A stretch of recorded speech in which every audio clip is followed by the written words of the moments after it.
Hey there, Dr. Steve here. Have you ever been irritated or frustrated with someone that's in your life or in your sphere of awareness?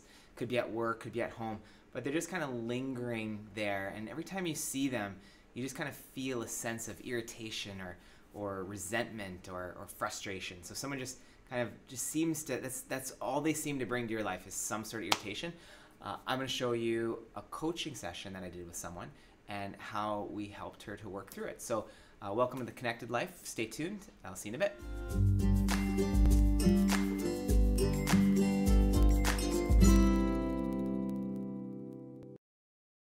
Okay, welcome. So in this coaching session, just to give you a bit of the backstory, this gal was frustrated and irritated with someone that was in a position of higher authority, and she would be running different meetings, and he would come in and interrupt her. It seemed over and over, and so she would get more irritated and more irritated. And so every time she would run a meeting, again, she would seem like he would come in and interrupt that meeting. And so that's how she started to see him, as a constant challenge, and she couldn't understand why and what he was doing. And so oftentimes in this situation, people think, okay, well, how do I fix this? How do I fix that person's behavior? How do I fix this situation? What I want to let you know is that what we're going to show you is how you don't have to fix something, but you can offer a new perspective, and then I'll share with you what occurred with her new perspective. So kind of think of her running the meeting here. So this is her, and then there's people around here that are sitting around the table, and she's running a meeting. And her boss, let's say, is sitting back and through here. So this is her, and this is the boss.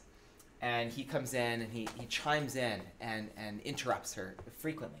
So what I asked her is, okay, well, I asked her the positioning of people, where they were, and then I asked her to go to particular moments of when he came in to interrupt her. And I said, okay, well, when he's coming in to interrupt you, what's the value to you in that moment of him interrupting? This is oftentimes the hardest thing for people to start to comprehend. But I'm asking her, what's the value? What is he bringing about in you that's of benefit to you in that moment? And so we started to identify, well, he's definitely forcing me to have patience. So he was forcing her to do that. Forcing her to have focus. He was increasing the focus of her to deliver the material and content to her teammates.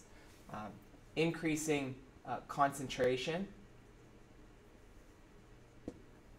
So increasing patience, focus, and increasing concentration.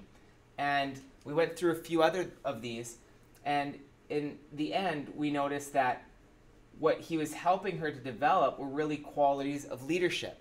So in that moment, she realized, wait a minute, those are qualities of leadership. I don't consider myself a leader. And so she was able to start to see that this person coming in, although he had been such an irritant for such a period of time, but what he was activating, he was forcing her, not on purpose, but he was forcing her to start to cultivate qualities and characteristics that were of true leadership.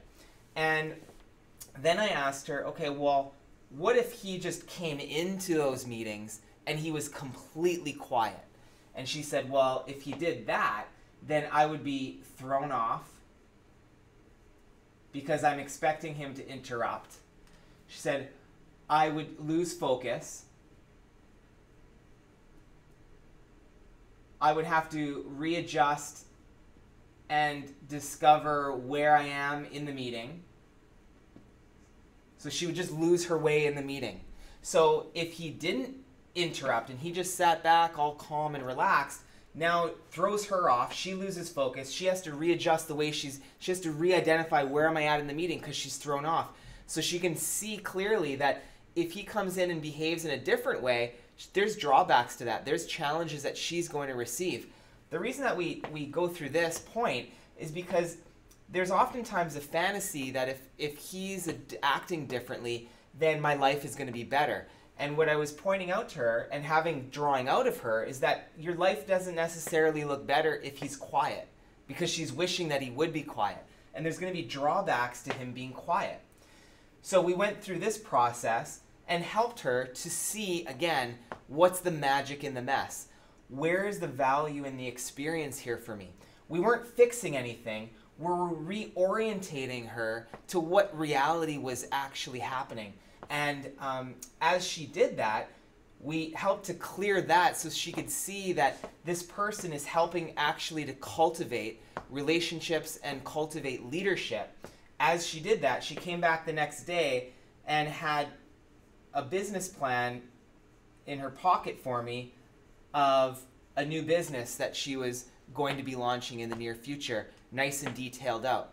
The reason I'm saying that is because when you clear out the resentment of having someone to be a certain way and you appreciate the value of your life for exactly what it is, what happens is you move your stress physiology, you clear your stress patterns, you are able to access the frontal lobe of the brain, which is called your executive center, which helps you to create and organize and plan.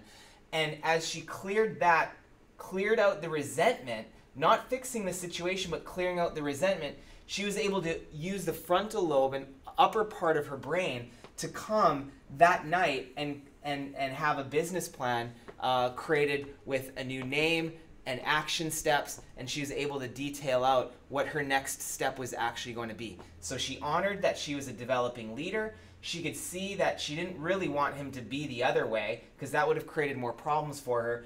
And from that clarity, she now creates a business plan to move forward in how she's going to help and serve new people in the community in a really amazing way. I'm looking forward to seeing that unfold for her. So that's just a simple step, again, in a coaching session with me, how I might approach something that's people are resentful towards, someone's just a constant challenge.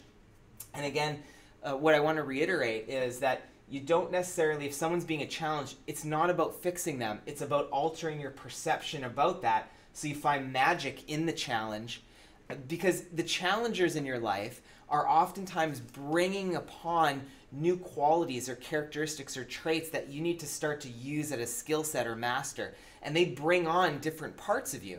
And so as you do that, as she identified, that challenge for her was bringing on a new skill sets for her to be able to move into a new leadership role. She just needed to see it, honor it, accept it the way that it was, validate her experience, and then she got out of the stress physiology into her human portions of the brain and actually create a business plan, which she hadn't anticipated to do. So that's how you deal with that, and that's how you find magic in the mess. So hope you enjoyed this, and keep tuned, subscribe to us, join us on social media channels. Look forward to hearing from you next time.